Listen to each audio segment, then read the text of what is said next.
ஆதியாகம புஸ்தகம் 13வது அதிகாரத்தில் நீங்கள் வாசிப்பீர்கள் என்று சொன்னால், வெளி பார்வைக்கு அது எப்படி இருக்கிறது? அந்த பூமி, லோத்து போய் குடியிருக்கிற இடம், சோதம் குமார பட்டணம், அது கர்த்தருடைய தோட்டத்தை போல் இருக்கிறது.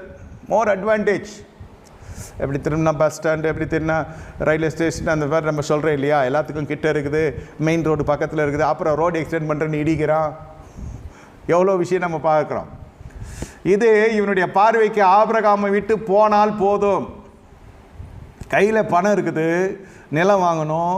ஆனால் நிலம் வாங்குகிற பொழுது பூமி பலன் கொடுக்கறதுக்காக நான் சொல்கிறேன். இதை சுருக்கமாக சொல்கிறேன்னாக்கா, ஆதியாகமம் புஸ்தகத்தில் இருந்து கடைசியில் வெளிப்படுத்தின விசேஷம் வரைக்கும் பூமியில் நீங்கள் இதெல்லாம் அனுபவத்தின் வழியாக கர்த்தர் நடத்துகிறார். பூமியை வாங்கிறது, பூமியை சுதந்திரிக்கிறது, அலங்கத்தை கட்டுகிறது, மற்ற இடிக்கிறது, மறுபடியும் நம்ம பிழையினால் அந்த அலங்கம் வேறொரு கருத்துக்கு போகிறது. இதெல்லாம் பழைய ஏற்பாட்டில் மட்டும் இல்லை, புதிய ஏற்பாட்டிலும் ஆவிக்குரிய இதில் ஆண்டவர் என்ன சொல்லுகிறார்? கண்மலையில் மீது உன் வீட்டை கட்டு, அது பெரிய வெள்ளத்துக்கும் காக்கப்படும், மழை வந்தாலும் ஒன்றும் ஆகாது. மணல் மீது வீடு கட்டுக்கிறோம், அது எழுந்து போய்விடுவோம். அந்த மணல் என்ன குறிக்கிறது என்று கேட்டால், இந்த சகோதர சிநேகத்தை முறித்து கொண்டு போய் தனித்து போய் ஒரு இடத்துல வாசம் பண்ணுகிறது. ஆரம்பத்தில் அது அருமையாக இருக்கிறது. நாளாக ஆக வேதம் சொல்லுகிறது, அந்த இடத்துல மகா பாவிகள் குடிகொண்டு இருக்கிறாங்க. தேவ மனுஷன் பக்கத்தில் இருக்கிறது பிடிக்கல. சும்மா அந்த மனுஷன் ஏதாவது சொல்லிகிட்டே இருப்பான். மாம்சத்துக்கு பிரியம் இல்லை. என்ன எல்லாத்துக்கு மேலே சாரால் இப்போ தான் சிறைப்பிடிக்கப்பட்டு போனாங்க. அந்தம்மா திரும்பி வந்து நித்தியகாண்டம் பூர்ண ஆயுசு, வீட்டில் வயசுக்கு வந்த பிள்ளைகள் இருக்கிறாங்க. என்ன ஒரு பெண்ணை பெற்றவர்களுடைய இருதயத்தை சொல்லுகிறேன்.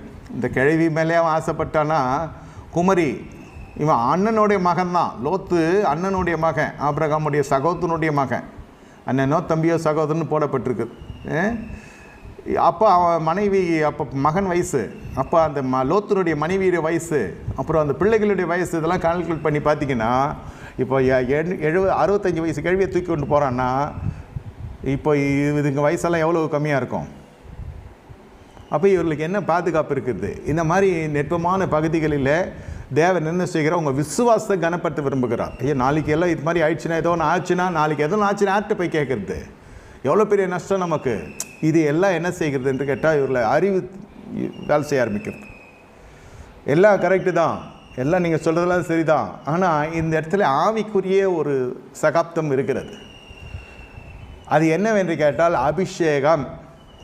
அபிஷேகம் ஒன்று, ரெண்டாவது அபிஷேகிக்கப்பட்ட தலைமைத்துவத்தில் அருகில் இருக்கிறது, அந்த நிலையில் இருக்கிறது.